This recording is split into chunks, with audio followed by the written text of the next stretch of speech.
think about it a while. This conference will now be recorded. All right, guys. Well, thanks so much for joining today. I appreciate it. So this is our monthly modular data center open compute meeting. The last one we had was back on, seems like a long time ago, back in on June 2nd. And kind of what we had talked about at that point, we had an update on the OCP ready spec. We talked a little bit about the OCP edge ready site assessment, and made the decision that that would be included as part of the OCP ready spec as a different section. So we did that. We did talk briefly about creating an MDC checklist, and then I don't know if I don't see Rob or Roll on the call, but they were going to start the process of trying to create a draft on that. And then we also talked as new business. We had been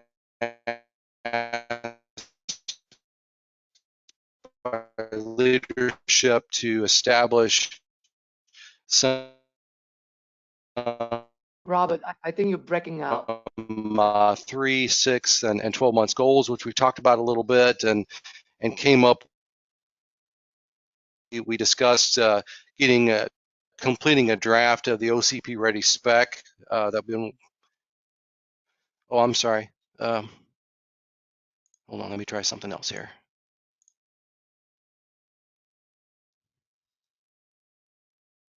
Let's see, is that better?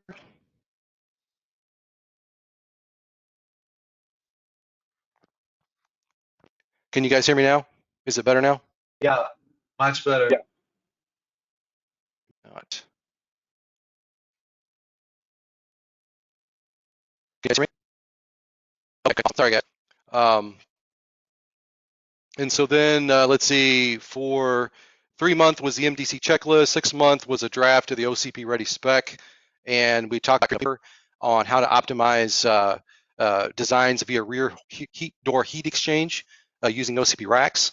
And for our 12-month goal, we wanted the initial release of our OCP ready spec, and we also want to take a look at sustainable and alternative energy sources for MDCs. And Gabby was going to provide an overview for this, so I guess we'll maybe talk about that a little bit during this meeting. And so today, we'll probably just continue that process. So this is I didn't correct that date, but that should be June 2nd. So what we'll do first is we'll take a look at the OCP ready spec. We have a few updates since our last meeting. So let me switch over here. We had our meeting 2 weeks ago, and we talked about this a little bit. Scott had done some work on a few updates. And Scott, I guess I'm trying to remember what we had talked about before this last meeting. What can you help summarize some of the changes that you made to the document? Yeah, I probably need to think about it, remember, since I haven't looked at it for about a month. Just you can see some of the stuff here is just going through the scope document, modifying things to be more specific to modular solutions, and then just defining what we were going to do. So, for example, in the scope, I believe it was talking a little bit less about the preparation for colo space and more about the considerations for modular from a designer perspective and then also from a customer perspective. So the original document's written more in the sense of preparing a colocation operator to manage OCP racks, bringing them into a facility. So it doesn't really fit. I know the components of the document are good for us in terms of the sections, but the audience is slightly different, and of course the perspective of the stuff coming all prefabricated versus bringing empty racks into a existing data center is a different starting point. So that's really where it comes down to, just changing the beginning sections of the document to change the perspective and the target audience. Very good. All right. Any questions for Scott? I think that was a lot of it, wasn't it, Scott? I don't know if Well, you I think the next steps were that we were going to start looking at the individual sections, like the electrical system, the cooling, and take a, whoops, I think we're made losing a Bob. couple changes. Say it again, Bob. You broke up a little bit.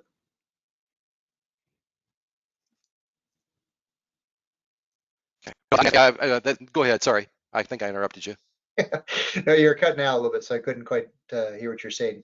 I said the next steps that we were working towards was looking at the individual sections of like electrical and cooling, and start doing edits for that, and then review those particular sections. So that's where we left it off, and I don't think any work has been done on any of those other than just the preliminary comments from me, and then I think Mark also made some comments as well. All right. Yeah, that sounds good. Um, so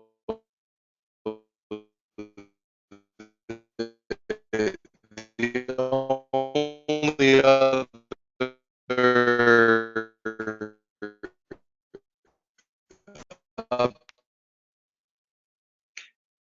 Hey, Bob. was going to show is I had taken on the item 7 or section 7, where we looked at the benefits of a modular data center versus traditional data center construction. And I was basically looking at a combination of some documentation that created by Schneider, and also some information by PCX, and trying to turn that into like a side-by-side table comparing one versus the so I won't go through all this in detail, but it's not complete yet. But I got through. I think I've done planning, timetable, price, quality, and I think there were maybe 3 or 4 other additional sections that I was going to add to that. So once I get that done, I'll send out that to the rest of the team, the broader group, and everybody can take a look at that and comment. Also, if you have any documentation internal, at your place of work, or have some insight on this, I'd be more than happy to try to incorporate that in there, or update some of the data that I'm using. So sound good? Yeah, I think so. We missed So to the Scott's first point part. earlier, one of the things that we really need to do. Bobby there? I'm having all kinds of trouble here. Sorry, guys. No, I just missed the first part. I think we heard all the last part. It's just a little bit of the first part of that section that you're talking about. We missed. Okay. Okay. I think we're good with the table that you're showing and Um, the changes. okay. All right. Very good. So once that's done, I'll try to send that out to everybody to take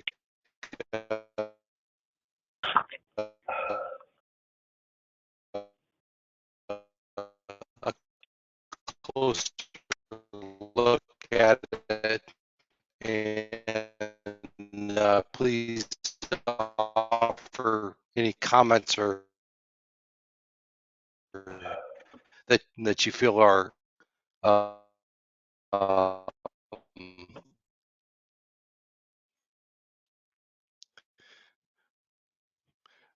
one thing I would like to ask is if we have anybody that would be willing to take on responsibility. Any volunteers?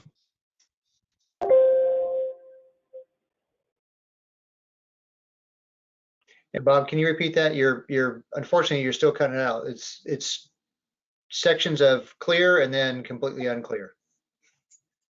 So we're missing parts of your conversation. I'm sorry, guys. Okay. My ask was if there was anybody that would be willing to volunteer to create a draft of the electrical and the cooling sections. Well, I think I had already volunteered to work on the electrical part. I haven't done any of that work, but I did volunteer for that, so I just haven't actually worked on it yet.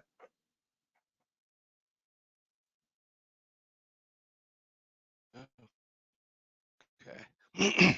This is John Mitchell. I'll take a What about look cooling? at Does it. anybody feel like they can responsibility of at least of creating a draft for us for that section? Can you hear me? Awesome, Don. Hey, Don. Well, I don't know what Yeah. I'm biting off right now, but it does look like it parallels some of the stuff that we're. And by the way, I just jumped in on the call, so I missed everything before the past 2 minutes. So anyhow, let me take a look at it, and I'd love to have someone else join me. And maybe see if it parallels what we're already doing with ACF. Does that make sense? No, that sounds great. Thanks. I would like to Awesome. apologize for not volunteering because I think it's an area where I feel that we could participate, but we're so swamped with all kinds of commitments. It would be unfair to make another commitment that would just drive us to the edge. So I'm sorry about that. I'm sorry you're not Well, getting the yeah. Yeah, participation you need. understood. Yeah. So again, I'm also swamped, but I'm going to try to see if there's areas where it's basically the same stuff I'm already doing, and trying to pull that together. Does that make sense? No, that sounds good. Okay. Yeah, guys, I certainly understand the issue because it seems like especially within the current market conditions, everybody's extremely busy. So we'll just have to do the best we can to try to keep pushing this forward. Sorry, could you just show what is already done for cooling side? It's interesting to me what is there done right now.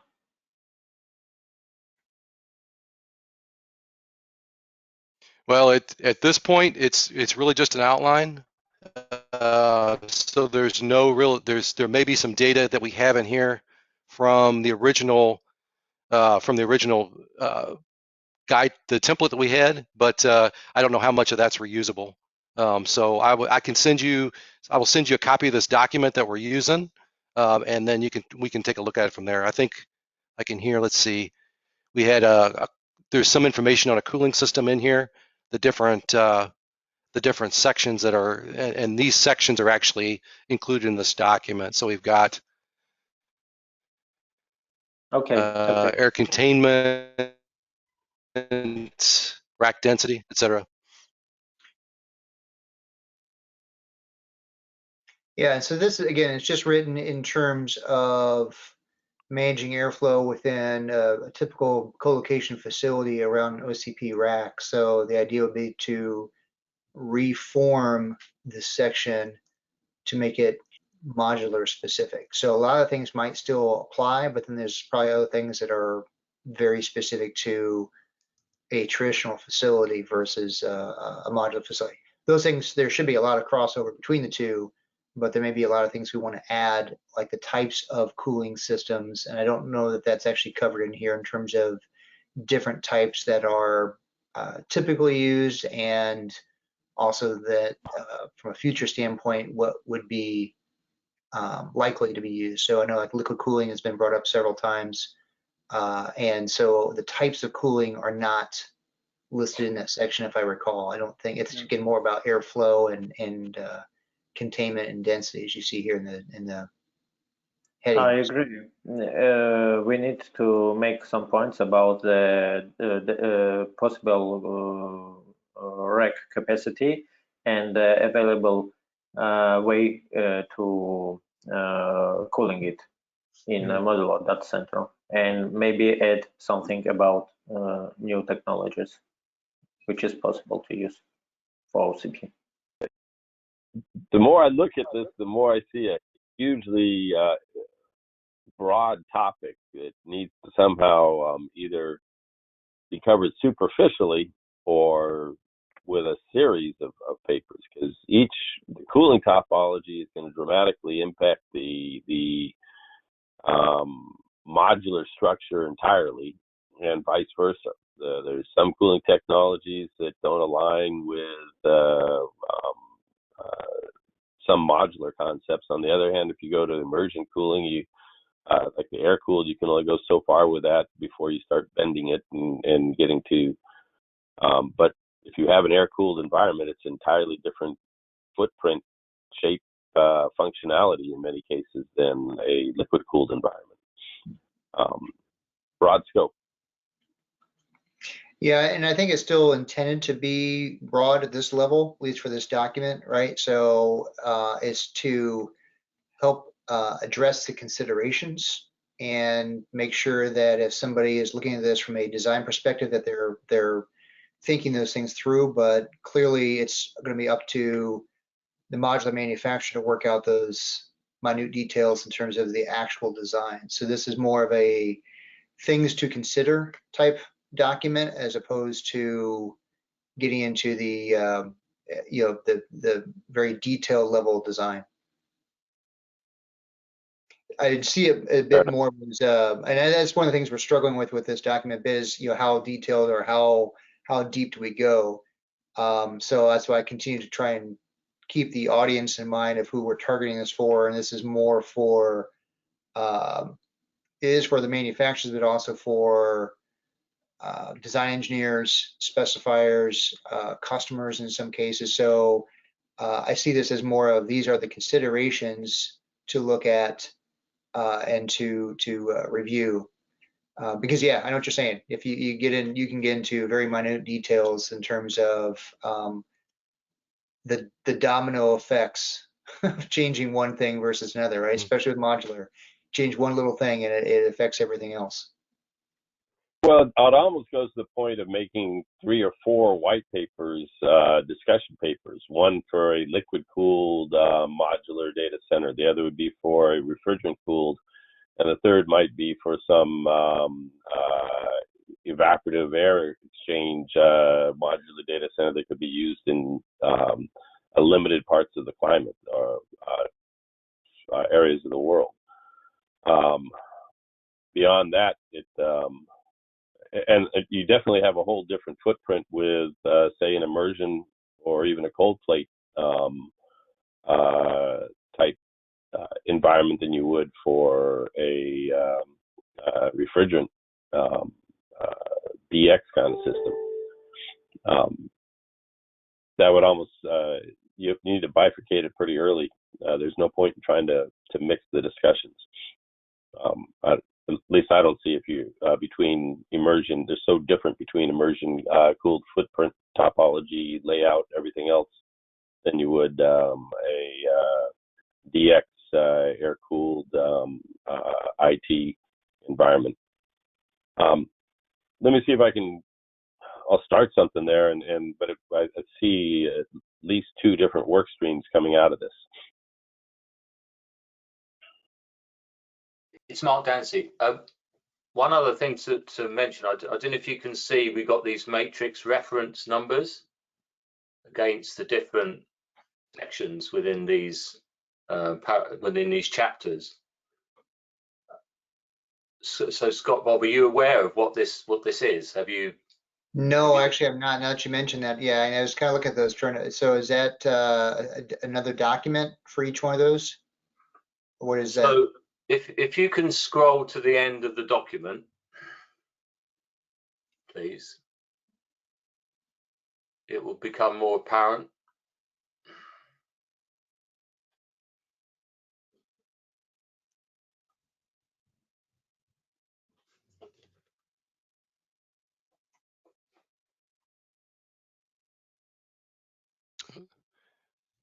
Is it in the appendices? Yeah, it's right at the end. It's the OCP ready requirements matrix. Oh, here we go. You can, yeah, it's you metrics. Yeah. Okay. So all of those reference numbers refer to these Okay, here we go. Of the. So just to explain. So this is where we started before we created the guidelines. This is where it all started. To basically simply list all of the building attributes and the parameters and associated parameters that it meant for a colo to be recognized as OCP ready. So, and I think the whole reference was something we introduced in the second iteration of the guidelines, so that you could get into more, you could see how it refers to the site assessment and eventually it would be the edge ready site assessment. So regarding a modular data center, if you go to 1.01, if we start at the top, so if you just go up to the previous page. So reference 1.01 was building access, and so you've got what's an acceptable parameter, what's an optimum parameter, and that relates to the site assessment. So within that site assessment, if you selected, I've got a colo with road level, step and threshold free access, it would come up as an acceptable result. So I would suggest that you go through this matrix, or we all go through this matrix, and see which ones are still applicable for a modular data center that would be OCP ready. And that would then mean you could then drill down to, which parts of the MDC that you want to explain in more detail in the guidelines, in the narrative within the guidelines document. So and then therefore you can then, when you're creating the narrative, you can then reference back to this matrix. That is how we did it to create these guideline document, and it did seem to work. So it's a suggestion that you could do the same thing, rather than go straight into creating the narrative for the different sections. First, create a checklist, as we've done in this matrix.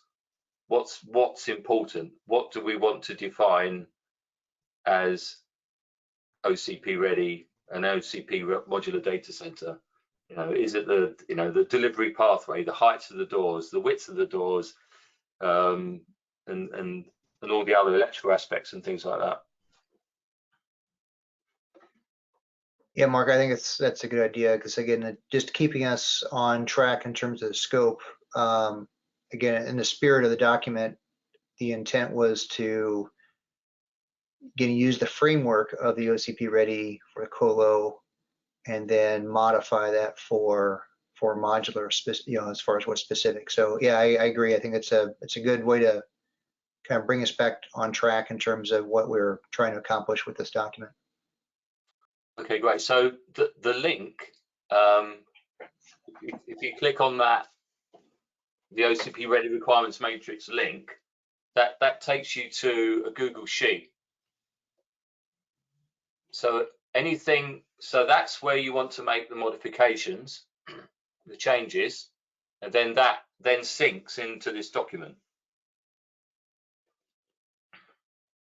But if we change that, does that change the overall document? I don't want to mess up something else. Yeah, no, that changes it. It's not the one that's being used in the color facility guidelines. This is one. Okay, that's what I was referring. Okay, so this is just specific to our work here.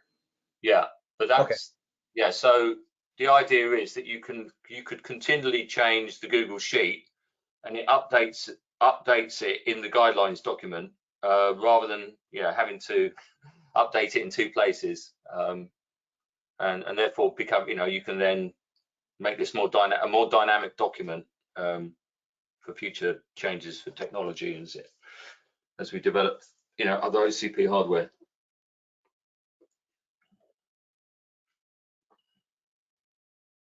Okay. That sounds good. That would, I think, help us a lot. Cool. We lose? Do we lose Don? Yeah, I think Don left. Well, we can certainly put it in action to try to spend some time working on that. Yeah.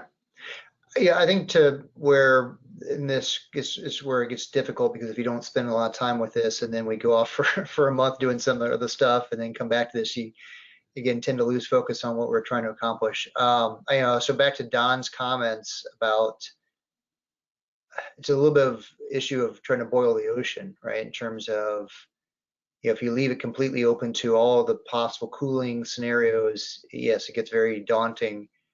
But again, if we look at it from a standpoint of the OCP ready intent, is how do we focus on modular in terms of OCP racks, and that what's unique about that.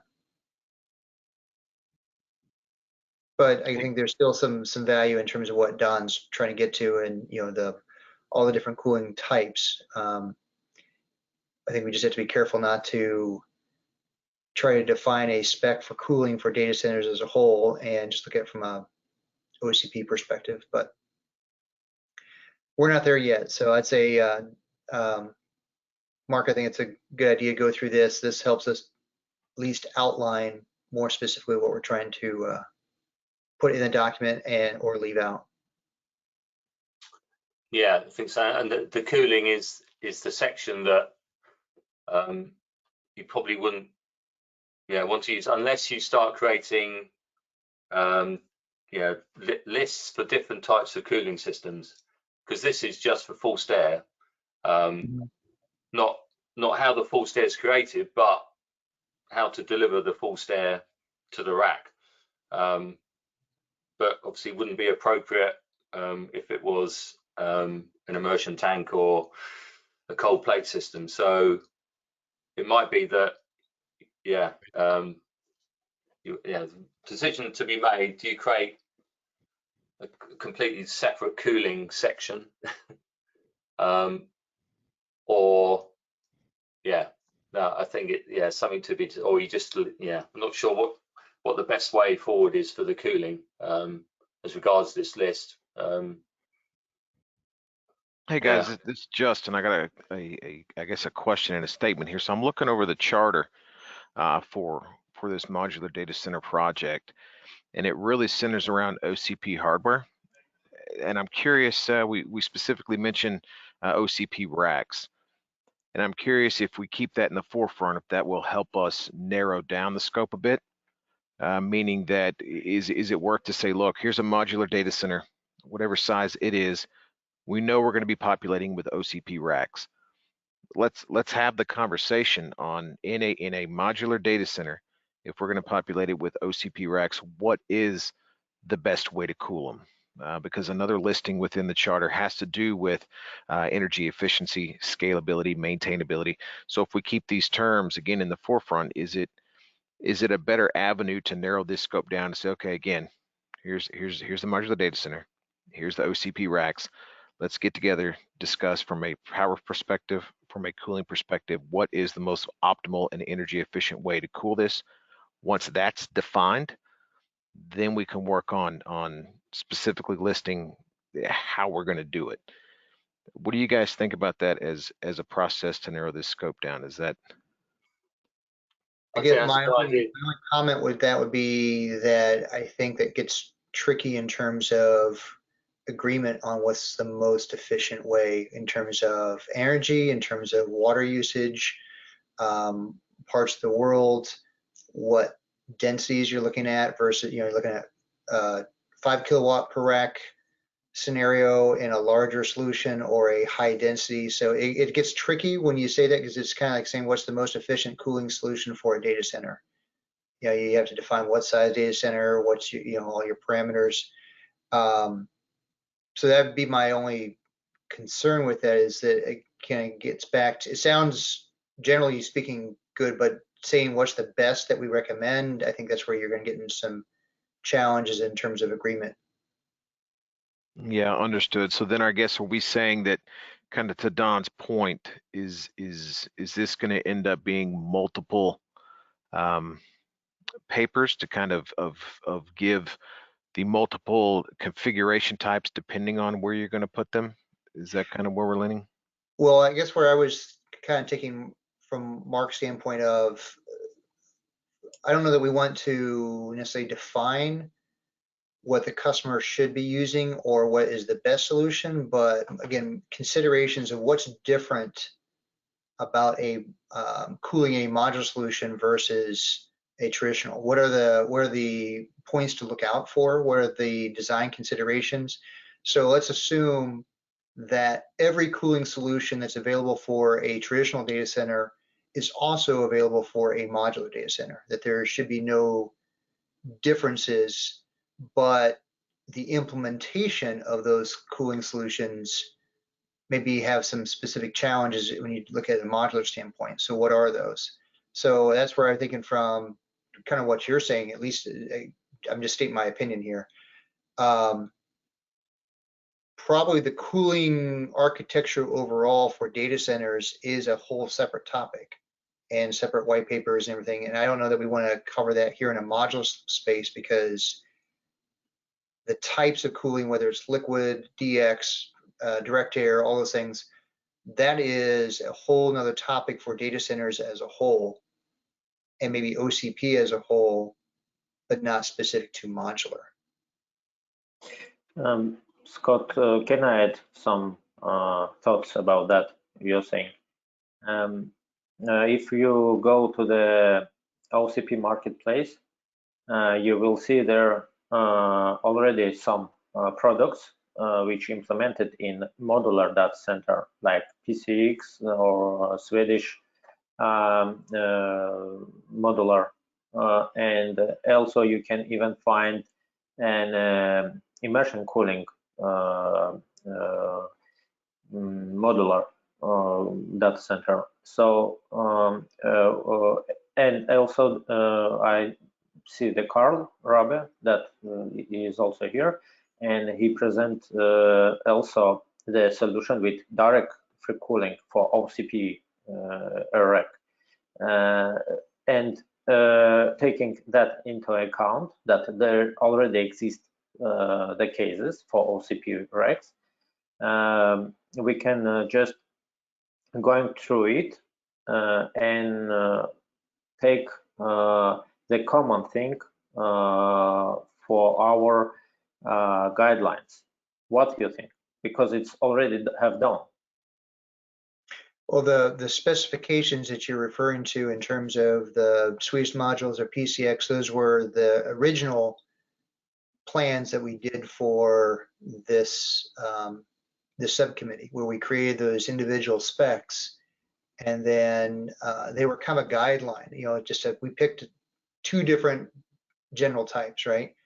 But what we're doing here is kind of the next evolution of what the problem with that spec or those specs that we created is that they're so specific, and there's a kind of a never-ending cycle. It only covers very specific sizes and configurations. And if we continue down that path, we have to create all these different versions of that. So that's where we kind of took a step back and said, well, let's go back and look at this from a facility perspective and maybe write a spec or guidelines for modular from a more generic and more open view. And so that's the point of this document. So again, that gets into, if you look at the 90 kilowatt all-in-one, for example, that's just DX. We only outlined DX. We didn't identify all the options that could be available. Same thing with Swedish modules, one that it's, again, a very specific type of cooling solution. And that's the downsides of those, is that we didn't say, oh, this could be done with, you know, cooling A, cooling B, cooling C, you know, those are the potential options. And ideally, all of the options are available, right? Every cooling solution that more or less could be done for a data center could be applied to those as well, which then again gets into the challenge of how do we tell the customers exactly that ultimately all this stuff is available. There's challenges with doing those specifically in like a smaller package. For example, if you do a small single module, a large direct air cooling system probably isn't as economically viable in a lot of cases. And so how do you define that here? How do you help them guys say, well, you can do this, but this is really ideal for more of a larger solution versus a smaller one. And that's it could be some sort of matrix that ultimately we create, but I think that's the challenge here of how do we look at this in terms of more broad, but at least still providing valuable input. But I guess, again, just state my opinion here, the problem with those specs is that they were very, very specific. So how do we move away from something very specific of those specs and get to something that's more guiding to a lot of different directions? Is that Okay. Yeah, I So think that focus was the on spirit of generic. how we got to here, but I don't know, again, we're struggling with a bit of how to then narrow it down or how to make this useful. Clear. Kind of bridging off one of your comments, Scott, if we were to create some kind of matrix where we showed all the different potential cooling methodologies, right? And then we did like a pros and cons comparison, side by side. Maybe there was some parameters that we chose, like design considerations, and maybe list a number of things. Would that be the best way to do it? Would that at least well, that way we would be giving everyone an overview of the different things to consider, and then it would be. I'm sorry, go ahead, Scott. I was thinking is that I think what we don't have already, so this is where for us to write a cooling specification in terms of what's good for this size, what's good for this density, what's good for this region, I feel like that belongs a bit in the cooling conversation, right? And if that already existed, then our job would be easier here because we can just reference that and say, well, if you want to understand the different cooling systems that are available and what's good for different densities or different sizes or edge versus large scale, that would be nice for us to be able to reference that, but it doesn't sound like that exists. And so that's part of our problem is we're trying to define it here. And I think our goal here is just to identify what's unique about modular and what are the gotchas, what are the things that we need to help the customers plan for. If we're trying to define cooling for edge applications, whether they be modular or in a small room or larger colo facilities, whether that's in a traditional building or in a modular facility, that's where I think we're struggling a bit because that document doesn't exist yet. Those white papers don't exist yet. So we're trying to put it in here. So that's where I'm struggling with this a bit. I don't know the right answer because it's the problem. If it doesn't exist, how do you write the spec for it and guide the customers when really what you're looking for is this all-inclusive guide for cooling that hasn't been written yet? I think we shouldn't be doing. I don't think we should be getting into that detail of the methodology. I mean, looking at this list for cooling, you could at the moment have these are the I think are the highlights. The maximum rack density. I think you could stipulate if you're going to create an OCP ready MDC, it needs to support a minimum of this IT load and a maximum of this IT load, and that refers to the open racks and the IT gear that's OCP hardware gear that's going within it at the moment. So you could go up to say 36 watts, so 36 kilowatts, say with your Google open rack, and the inlet air conditions of ASHRAE Class A1 allowable. But even that, you could say just ASHRAE Class A1 allowable because well, yeah, you could say in the air conditions because at the moment we only have the Open Rack version 2. This should at least support the Open Rack version 2. Until we get the Open Rack version 3, we could then expand on this potentially because we have air cooling and cold plate and rear door heat exchange. So that really at the moment, yeah, and that's the thing. The MDC, OCP ready MDC should be compatible with the Open Rack designs that have been accepted. And at the moment, we still only have the version 2. Yeah, that's a good point. That's a good point. Yeah. So we're talking about solutions that don't exist yet already. Exactly, but we've got to be aware that the version 3 could be it could be, we could have the design by the end of the year. So we need to be thinking ahead of how can we allow that.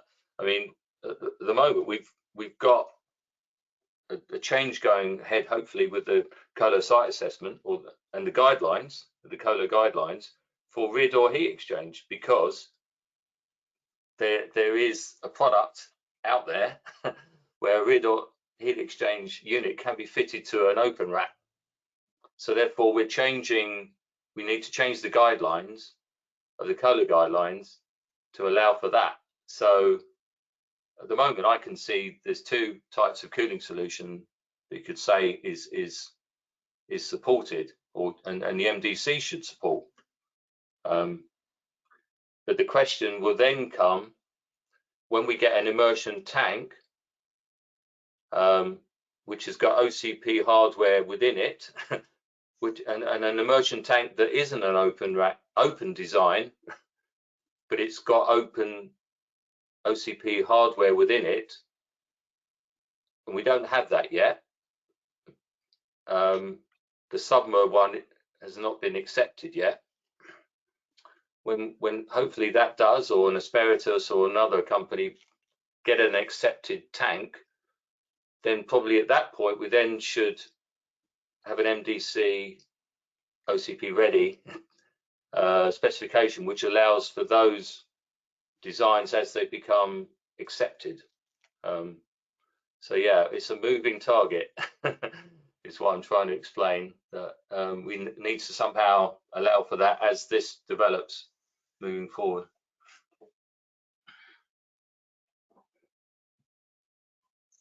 Yeah, it kind of sounds like the spec needs to be narrowed down, because the way I'm reading this, we need to either go back and look at the charter, and we need to modify the charter, or potentially make, I don't want to say make multiple sub projects, but if you look at the charter, what we've initially put in the charter versus kind of what we're talking about now is slightly different the way that I read it. So I think that may be one issue, and the second issue is again kind of going back to what Don was mentioning, that yes, there are multiple ways to cool this. There are multiple racks. You got immersion. I mean, there's a long list of things. So how do you narrow it down if we're just going to give suggestions?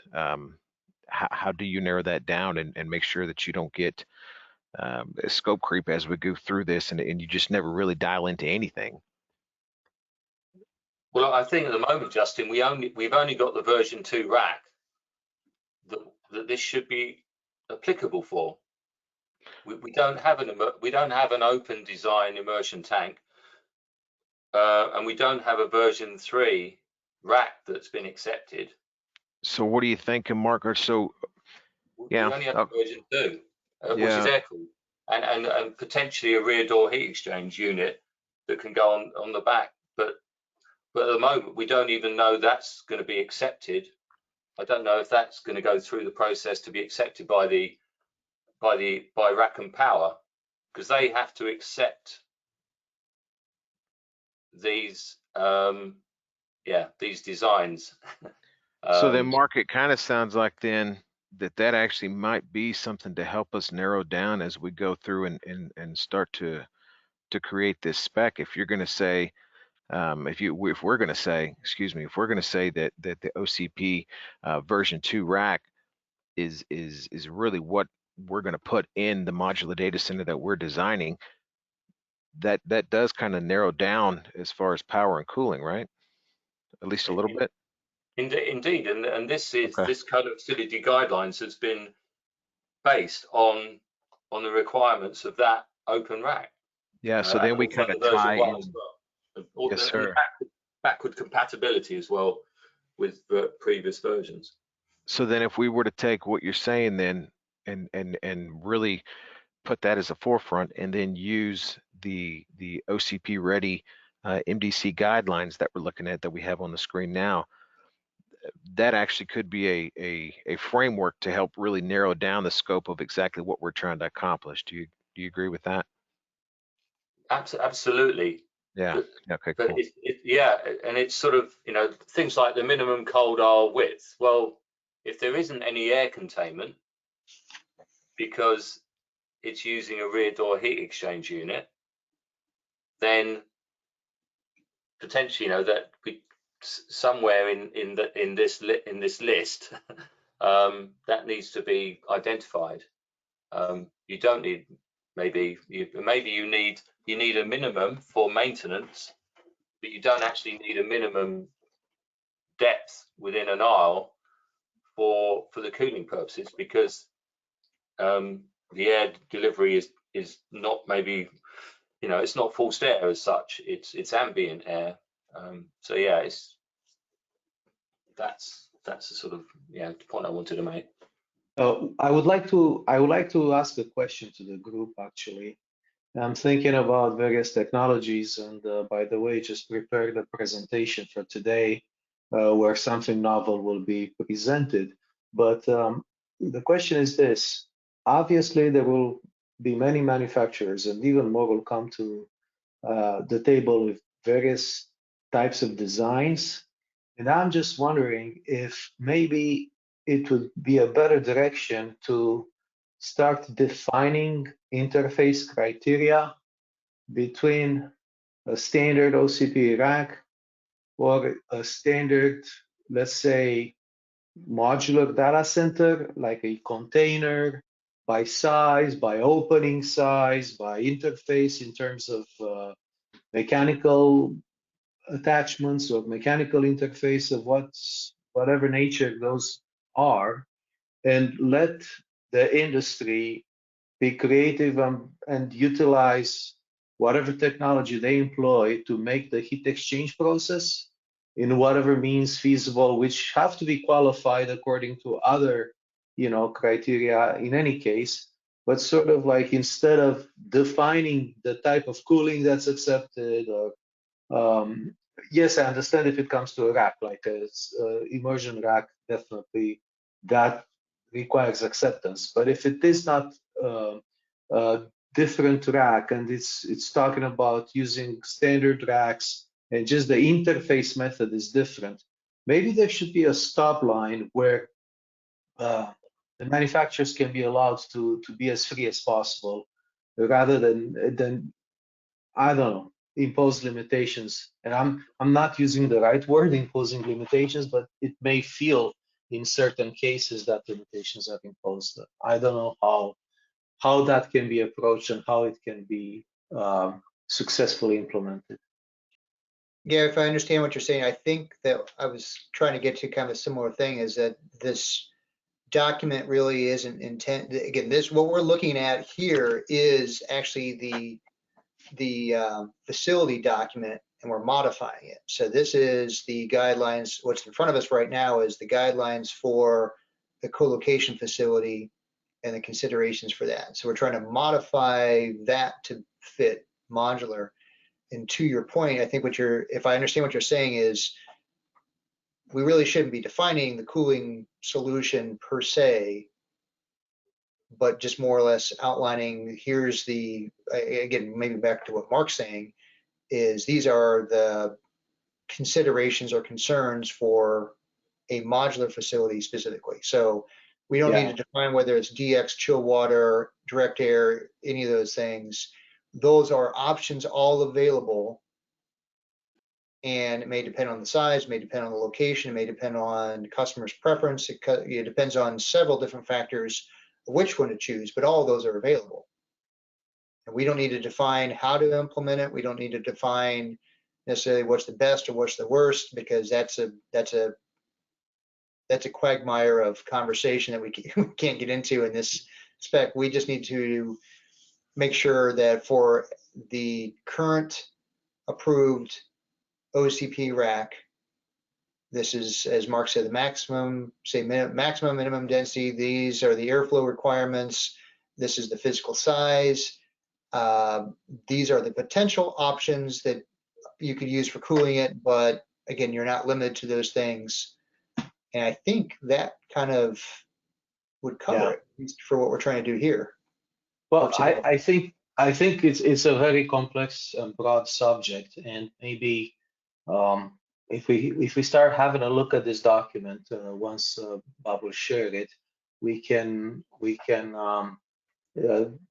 some notes, observations, and sort of decide what is most important and what is less important, and sort of like prioritize the participation, let's say, the changes. I'm very curious to look at it, and I think I'll end up making some comments, and we'll see. I think other people are in the same place, and most people hesitate to commit because that's like. But anyway, the time is 5:25. Are we? Do we only have like 5 minutes left, or this meeting is an hour and a half? It's scheduled for 5 more minutes. Yeah, and unfortunately, I think our time is just about up. We just have 5 minutes. Yeah. Oh, okay. Well, I quickly, So, I'd like to say that, as you know, we had a presentation prepared for today, and David Gilnazarian, yes. he joined MindReach in June. So I think this is the first time that he was going to make the presentation, but we require a minimum of 15 minutes for that presentation. Maybe we'll postpone it for next time. We'll do that. I apologize, guys, for not getting to that today. We'll make it a priority. We'll do it first during our August meeting to make sure that we get it in. But thanks for the preparation on that. I appreciate that. That's okay. Thank you. And can I? So everyone, sorry, sure. Rob. One question: is there any mentioning about the size of model in quantity of racks? The minimum, I mean, that model, let's say for 20 racks, and it can be connected one to each other, or nothing about the quantity of racks in per one model in that document.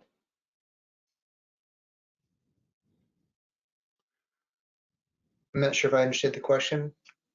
I mean, there is a maximum rack density is defined, 5 kilowatt, 12 kilowatt, but nothing about the quantity of the racks per model. Well, again, this document that we have up in front of us was for a traditional colo facility. So we're modifying that. We're starting with that as a template. So in a co-location facility, I don't know if there's a limitation in terms of the number of racks you can deploy. So that was not the intent of this document, is to, it wasn't defining limitations. It was just helping a colo operator plan for a customer wanting to put OCP racks in his facility.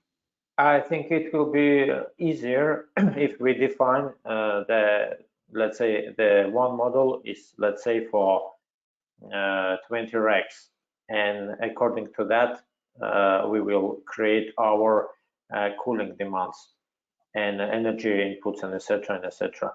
But after that we will it will be easily defined what we are working for, because if that model is for 100 rack, it's not possible to be the same for 10 rack. You understand what I try to say? Yeah, but so that's where we were moving away from that a bit, because the previous designs were like that and a bit static in terms of the number of, or the size of the unit. Because again, if you're looking at 5 racks versus 10 racks versus 30, those solutions are different. It gets hard to, you end up with this kind of never-ending. So our target is create a big model because previous is not enough, right? No, and the intent was not because it wasn't covering enough. It was too specific. And so the concern was that we're just going to have to keep creating more and more specific specs around different scenarios, and that is going to be challenging in itself just to get those created, right? So for example, there's just two now. There's a 90 kilowatt and I think it was a 300 kilowatt design. Okay. So, and those were very, very specific. So if we wanted to go create a 50 rack version, or if we want to create a 200 rack version, or if we want to create a 5 rack version, now we got to go create those specs and get specific about it. And so then you get into, okay, well, wait a minute, is a 5 rack version, is it remote, or is it next to a facility, or, you know, there's all these different scenarios, and it gets very, very specific. So what we decided to do, instead of looking at this from a facility perspective and a planning perspective, and look at it as, if you're going to deploy an OCP rack into a modular solution, what are the things that you need to consider? So very, very high level, not very specific. Yeah. That was kind of what we're trying to move to, is that we started, when we first did, we started out very specific, and it's somewhat limited because somebody said, well, wait a minute, I don't have DX cooling, I have this cooling, or I have, in this case, I've got 30 racks instead of 10. So where's my spec for that? And those are the kind of questions we were getting, or kind of questions, well, how do I use it for this, or how do I use it for that? So that was the intent here, is to kind of, instead of going very specific, let's go much more broad and look at it from a planning perspective, as opposed to actually specifying specific designs and rack quantities and densities and those sort of things. So that's how we got to this point. I guess we can still debate whether that's the right way or not, but that's kind of how we got to, is that we started out very specific and then decided to come back and look at it from a more broad perspective. That help answer your question a bit? Yes. Okay. I get that, but I think it not easy to do. No, it's not, and that's why we're continuing to struggle with this a bit as well. And we're not saying that we can't go back and do additional specifications. So if we look at the two that we currently have and say, okay, well, we need to have something in addition to those or modify those, that could be another way to go. But we felt like, since this is a subgroup within the facility, the facility group, let's use the guidelines that are at the facility level and modify those for modular, and that seems to align more with the main group that we're a subgroup of, as opposed to creating these very, very specific specs. So then, Scott, would it be? This is the intent here, is to be open to the community and what the community wants. So if we think the community wants something more specific, definitely we can do that. And I think, David, if you're interested in that, that's something that can be created. But that's actually, not the direction we're currently heading. But this is an open community, so right, that's the idea of a team. If we decide a different direction, that's always open for conversation. Scott, I agree with you that it does need to be a little bit more broad. As part of the ACS group and the emerging standards group and the emerging compatibility groups that I'm part of, the specs for rack and power, of course, are already being made. The specs for ACS of how you're going to connect all the stuff to these racks, these are all being done in those different areas. And so to recreate them inside of this document, we would be kind of contradicting some of the other stuff. So that's one point. But another point that I'd like to suggest is, while we have a scope that's created in this particular document so far, it kind of outlines briefly the in-scope activities, but doesn't actually define out-of-scope activities yet. And I think maybe we should try documenting that. That's a good point. Yeah. What's out-of-scope? Yeah, because we'll keep having this conversation if we don't define that. Yes, exactly. Yeah, that's a good point. I like that a lot, actually. And also to add, much like the emerging standards group, they have they can't really get too far into the weeds in certain areas, because then it really pigeonholes them into and puts them in a corner in certain areas. And so what they did, as an example for immersion, instead of just blanket it and saying, hey, this is the immersion cooling option,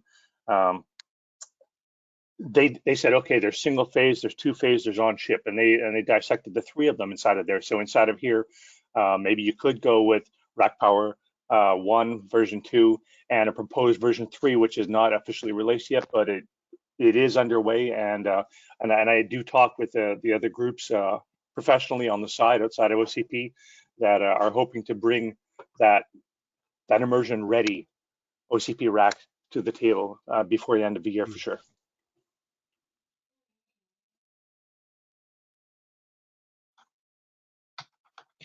Yeah, Rick, I think it's a good idea. I'm sorry, I gotta run to another meeting. I just realized I'm running late for something that Interesting.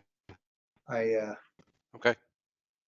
said I was going to join. So, good conversation. I guess we get the subgroup meeting or the work group meeting in 2 weeks, so we can jump into that a little bit more deeper, and maybe Bob will get into the things that are out of scope conversation. Yeah, I like that. That sounds like that's something we need to probably lead with at our next meeting. So, guys, thanks a lot for joining. And I guess for now we'll sign off. I'll try to send out some notes on this a little bit later, either today or tomorrow. Okay, Thanks, guys. thank you. Have a good day, Okay. everybody. Thanks a lot, guys. Bye. Bye now.